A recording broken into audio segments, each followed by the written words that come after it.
안녕하세요. 놀라운 논란의 미스터 논란입니다. 토트넘에서 뛰고 있는 손흥민 선수 소식 전해드리도록 하겠습니다.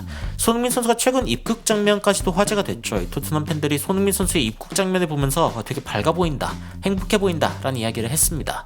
손흥민 선수가 부디 A매치 기간에 큰 부상 없이 그리고 좀 편안하게 이 기간을 좀 지냈으면 좋겠다 라는 생각이 듭니다. 왜냐면 이제 국가대표팀에 이런 경우도 있거든요.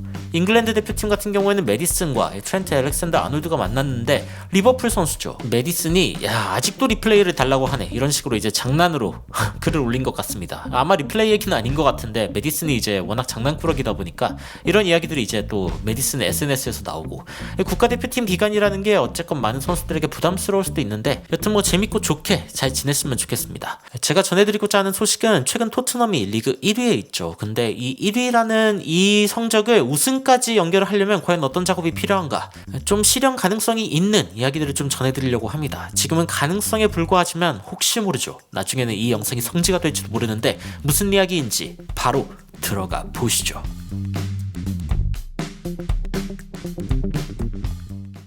최근 토트넘 그리고 지난 시즌 토트넘을 비교한 하나의 표입니다. 보시면은 일단 아스날에게 2번이나 졌었는데 지난 시즌 같은 경우에는, 이번 시즌 같은 경우에는 이겼죠. 그리고 맨유를 상대로 이제 비겼었는데 이겼고, 리버풀을 상대로 졌었는데 이겼고, 여하튼 좋은 성적을 이번 시즌에 많이 거두면서 벌써 지난 시즌 대비 11점 높은 그런 점수를 기록하고 있다라는 걸 알 수 있습니다. 지난 시즌 대비니까 어쨌건 토트넘이 지난 시즌과 비교했을 때 굉장히 좋은 스타트를 하고 있다. 그런데 이런 부분이 지금 티가 잘 안 나거든요. 티가 잘 안 나는 이유가 있습니다. 제가 보여드릴 텐데, 일단 지난 시즌 같은 경우 해리케인, 손흥민 선수가 골을 많이 넣었고, 이번 시즌은 메디슨, 손흥민이 좋은 활약을 보여주고 있다. 이 부분은 뭐 여전히 똑같은 상황이고, 그리고 미키 반더벤이 득점 명단에 이름을 올렸습니다. 160몇 번째 득점자라던데 여튼 토트넘 소속으로 득점한 선수들이 꽤 많죠. 그리고 미키 반더벤도 그 이름에 오르게 됐습니다. 루턴과의 경기는 지난 시즌 사우스햄튼과 비교할 수 있는데, 사우스햄튼 같은 경우에는 지난 시즌 루턴이 현재 위치해 있는 16위, 17위 그쯤에 있었기 때문에 직접 비교를 해보는 거죠. 근데 지난 시즌 토트넘은 점유율이 밀렸습니다. 사우스햄튼한테 밀렸고, 패스 수도 밀리고, 슈팅 수도 밀리고, 그래서 이게 토트넘 맞냐 이때 엄청나게 비판받았던 걸로 제가 기억하는데, 이번 루턴과의 경기에서는 레드카드를 한 번 받았음에도 불구하고 더 많은 슈팅, 더 많은 주도권, 사실 이 부분은 이제 레드카드가 없었더라면은 뭐 주도권 거의 90% 가져갈 뻔했던 부분이죠. 그래서 토트넘이 월등하게 성장한 모습을 볼 수 있다라는 부분이고, 자, 이걸 좀 주목할 만합니다. 일단 지난 시즌 대비해서 승점에 대한 이야기인데, 현재 토트넘이 20점을 달성을 했습니다. 8라운드에 20점을 달성하는 것은 사실 굉장히 좋은 성적인데도 불구하고 지금 토트넘 팬들 입장에서는 그렇게 높게 느껴지지 않을 수도 있습니다. 그런데 잘 생각해보면은 지난 시즌 초반이 굉장히 좋았습니다. 승리를 많이 거두었고, 그리고 이제 후반기에 이제 많이 망했죠. 그런데 지금 이 순서를 만약에 상대방이 누구인지에 따라서 정확하게 똑같이 정렬을 하고, 그러니까 뭐 맨시티를 만났을 때 맨시티를 만나고, 맨유를 만났을 때 맨유를 만나고, 이런 식으로 이제 재배열을 한다라고 하면은 이런 식의 표가 됩니다. 뭐냐, 토트넘은 그러면은 초반 8경기에 10점을 얻게 되는 거죠. 만약에 같은 픽스처, 같은 어떤 일정을 가지고 진행을 했다라고 하면은 10점밖에 안 되는 상황이고, 그리고 이제 토트넘 지금은 20점이 되는 상황이니까 10점 차이, 더 정확하게 이야기하면 아까 이야기했던 승점 11점 차이가 되는 겁니다. 여기가 9점이겠죠. 여기가 9점이고 여기가 승점 20점. 그러니까 토트넘은 무려 승점 11점이나 차이 나는 그런 모습을 보여주고 있기 때문에 향후에 이 그래프가 쭉 위로 올라갈 때 몇 점 차이가 날지는 모르는 일이다 라는 거를 이제 알 수 있습니다. 물론 뭐 엄청 긍정적으로 해석할 수는 없겠지만, 지금 토트넘 팬들이 행복한 이유는 일단 1위를 찍었기 때문이죠. 지난 시즌은 처음에 1위를 찍고 그 다음에 점점 시름시름 앓다가 이제 내려가는 어떤 형식이 됐더라면은, 지금 토트넘 같은 경우에는 어쨌건 위로 올라가는 그런 모습을 보여주고 있다라는 게 가장 행복한 부분 중 하나가 아닌가 싶습니다. 브렌트포드였죠. 브렌트포드와의 어떤 개막전은 좀 아쉬웠지만 그래도 그 뒤로 계속 좋은 모습을 보여주고 있다. 이 부분이 일단 토트넘 팬들에게 굉장한 위안이 되고, 그런데 이제 토트넘에게 초를 치는 그런 이야기가 하나 나왔습니다. 옵타가 이제 발표한 부분인데, 최근 10경기가 얼마나 힘들었는가에 대해서 이제 이야기한 부분에 셰필드가 일단 가장 힘들었고 토트넘이 제일 쉬웠다라고 이야기가 나오고 있습니다. 그런데 이게 함정이 있습니다. 어떤 함정이 있냐면은 지금 이 팀들이 얼마나 힘든 일정인지를 측정하기 위해서 파워랭킹이라는 걸 사용하고 있거든요. 그런데 토트넘이 지금 파워랭킹에서 엄청 높은 순위를 기록하고 있습니다. 그게 뭐냐?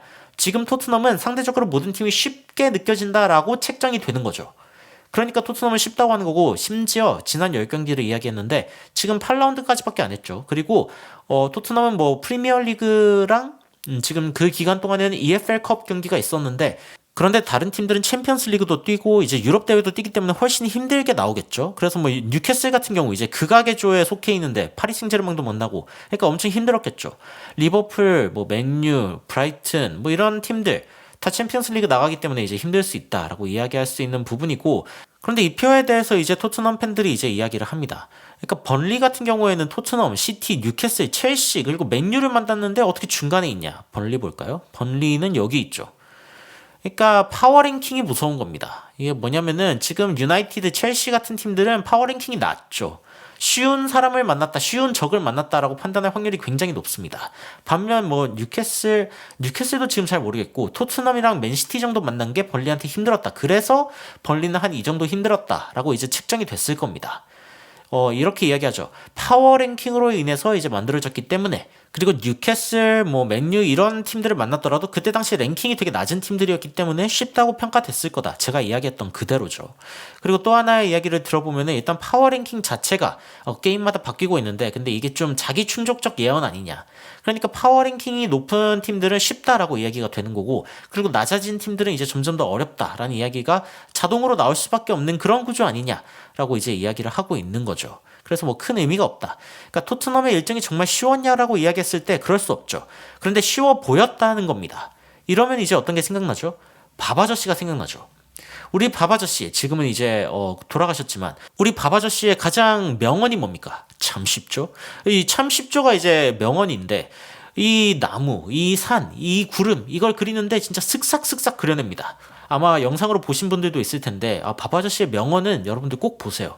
진짜 인생이 힘들 때 여러분들에게 큰 도움이 되는 정신적인 어떤 지주가 될 수 있는 그런 모습입니다. 그런데 이 바바 아저씨를 보면서 생각나는 그 말이 있죠. 그리고 제가 자주 하는 말입니다.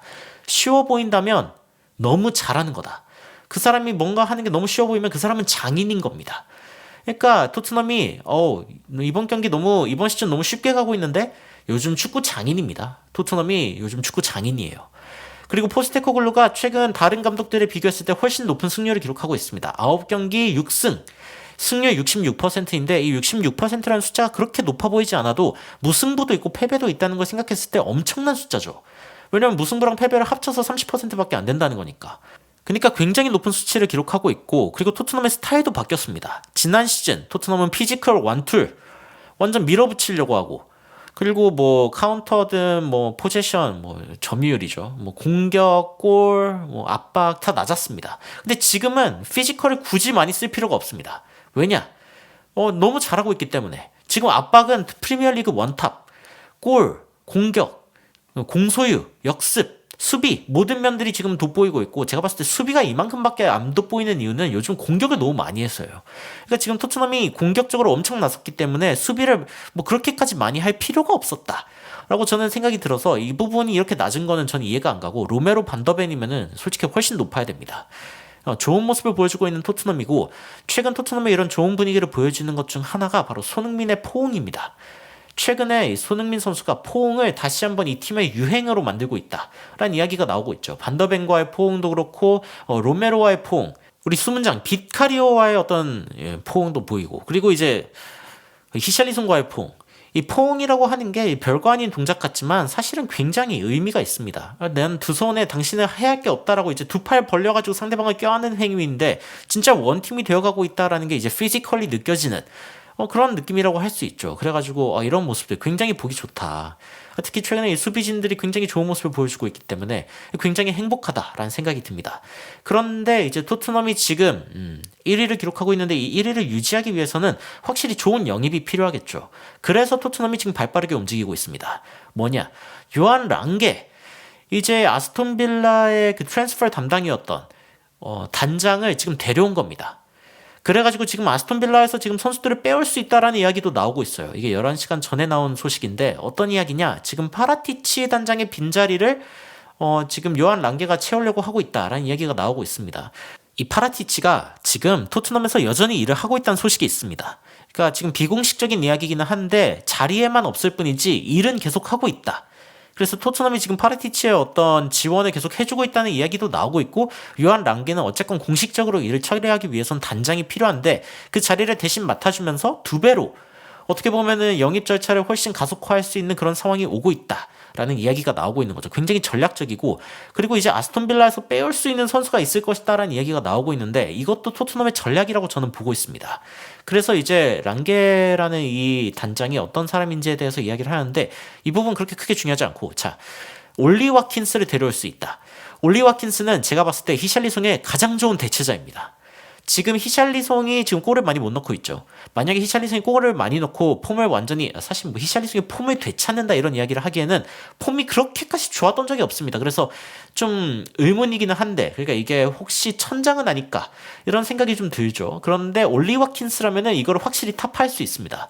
제가 최근에 올리 와킨스 경기하는 걸 보는데 굉장히 좋은 모습 보여주거든요. 제가 누군지 혹시 기억이 안 나실 수도 있어서 이렇게 캡처를 해봤습니다. 올리 와킨스 1995년생, 나이는 좀 있고 근데 전성기입니다. 그리고 윙샬리송처럼 윙어 or 스트라이커, 윙어 아니면 스트라이커로 다 뛸 수 있는 그런 선수죠. 굉장히 괜찮은 선수고 180, 키도 180 나쁘지 않습니다. 이런 선수를 지금 데려오려고 하고 있다. 무사디아비는 좀 데려오기 어려울 수도 있는데 그런데 괜찮은 선수다. 그리고 첼시, 아스날과 지금 연결이 되어 있기 때문에 토트넘으로 못 올 이유도 없죠. 만약에 토트넘 1월에 첼시, 아스날보다 좋은 성적을 갖고 있다. 그러면 무사디아비가 난 토트넘 갈래 라고 할 수도 있죠. 만 24세. 프랑스 그리고 말리 국적도 가지고 있는 그런 선수로 알려져 있는데 여하튼 굉장히 빠른 선수로 알려져 있고, 그리고 윙어 그리고 공격형 미드필더로 뛸 수 있는 그런 선수다라고 이제 이해를 하시면 됩니다. 그리고 이제 더글라스 루이즈 같은 선수들도 있는데 이 선수 같은 경우에는 엑셀런트 패스를 굉장히 잘하는 선수다. 그래서 만약에 메디슨이 부상당하거나 하면 지금 채울 선수가 없잖아요. 그래서 그 자리를 좀 채울 수 있는 그런 선수 중 하나가 아닌가라는 이야기도 나오고 있습니다. 아마 보셨을 텐데 더글라스 루이즈 25살 브라질 선수입니다. 그래서 어린 선수들이고 그리고 굉장히 빠르고 공소유를 잘하고 패스도 잘하고 이런 선수들을 지금 좀 데려오려고 하고 있다. 근데 이거 지금 수비진이 아무도 없잖아요. 이건 좀 문제가 되지 않나요? 이렇게 질문할 수도 있겠죠. 그래서 좀 좋은 소식이 있는데, 일단 다이어가 리스본으로 갈 수 있다는 소식이 있습니다. 로마로 갈 수 있다는 소식도 있었는데 그런데 일단 리스본으로 탈출 통로를 삼을 수 있다라는 이야기가 좀 나오고 있다. 리스본 같은 경우에는 다이어가 이제 프로 생활을 시작한 곳이고 소년 시절에 있었던 곳입니다. 그래가지고 이제 영국에서도 홈그로운 규정을 적용받지 못하는 게 이것 때문이죠. 뭐 사족이긴 하지만 여튼 리스본으로 돌아갈 수 있다라는 이야기가 나오고 있고, 그리고 토트넘이 오시멘, 탑소바, 미켈 마리노 이런 선수들을 데려올 수 있다는 소식이 지금 전해지고 있습니다. 이게 저는 솔직히 일어나는 게 굉장히 중요하다. 그러니까 이번 1월 이적 시장에 빅네임들, 뭐 그게 공격수가 됐건 아니면 수비수가 됐건 데려오는 게 굉장히 필요하다. 오시멘, 탑소바 같은 선수들이 지금 올 수는 있는데 굉장히 비싸다라는 이야기가 지금 나오고 있고, 그리고 메리노 선수 같은 경우에는 지금 평점 7.12점 평균적으로 지금 가져오고 있는데, 근데 굉장히 consistent performer in the middle of the park, 이 경기장 중앙에서 굉장히 꾸준하게 활약해 줄 수 있는 그런 선수다라는 이야기가 나오고 있죠. 지금 토트넘이 뭔가 이 1위 자리를 가지고 있는 게 얼마나 소중한지에 대해서는 지난 시즌 너무 좋은 스타트였기 때문에 잘 못 느낄 수도 있습니다. 그런데 사실상 비교해보면 지난 시즌보다 11점 더 얻고 시작하고 있죠. 이번 시즌을 확실하게 좋게 마무리를 하려면은 결국에는 1월 이적 시장 진짜 너무너무 중요합니다. 이 리그 반환점을 돌 때쯤에 있는 1월 이적 시장, 그리고 이때 이제 아시안컵, 뭐 아프리카에서 이제 컵 대회 있고 여러 가지 컵 대회들이 또 이때 있기 때문에 토트넘 입장에서는 굉장히 이제 이때를 대비해야 되는 상황이죠. 지금 EPL 한 대회도 지금 나서기가 굉장히 어려운 상황인데 게다가 FA컵도 있으니까 그러니까 어쨌건 대회를 굉장히 준비해야 하는 토트넘 입장에서는 영입이 굉장히 시급한 상황이다라고 이해할 수 있고, 그런 상황 가운데서 저는 랑게를 데려온 것, 그리고 이제 파라티치가 뭔가 음지에서 활동하고 있다라는 소식이 들려오고 있는 게 굉장히 반갑습니다. 그렇게 해야만 사실은 토트넘은 이번 동화 같은 우승을 실제로 할 수 있기 때문입니다. 토트넘의 일정이 저는 지속해서 쉬웠다라는 이야기가 나오길 바랍니다. 토트넘이 너무 세서 파워랭킹이 너무 높아서 다른 팀들을 상대하기 너무 쉽다라는 이야기가 지속적으로 나왔으면 좋겠다라는 게 저의 생각이고, 최근에 토트넘이 어떤 기관에서는 파워랭킹 1위라는 이야기가 나올 정도로 지금 좋은 모습을 보여주고 있는데 손흥민 선수를 앞세운 토트넘이 정말 최고의 모습을 보여주길 바라고, 이번 A매치 기간에 손흥민 선수가 건강하게 이 시간을 좀 잘 났으면 좋겠습니다. 어쨌건 뭐 우리 입장에선 손흥민 선수가 쉬었으면 좋겠지만 그래도 국가대표팀이라는 영예 자체는 무시할 수 있는 게 아니니까요. 그러니까 손흥민 선수가 좋은 모습을 보여줬으면 좋겠고 노련한 모습을 좀 보여줬으면 좋겠다. 너무 열심히 하는 모습, 뭔가 투혼을 불사르는 모습, 이런 모습보다는 좀 노련한 모습 을 보여줬으면 좋겠다는 게 저의 생각입니다. 여러분들은 동화 같은 토트넘의 우승 가능성, 영입에 대한 여러 가지 이야기, 그리고 손흥민 선수의 이 귀국에 대한 여러 가지 의견들이 있으실 텐데 의견 댓글로 남겨주시면 더욱 흥미로운 소식으로 찾아뵙도록 하겠습니다. 이상 놀라운 논란 미스터 논란이었습니다. 시청해주셔서 감사합니다.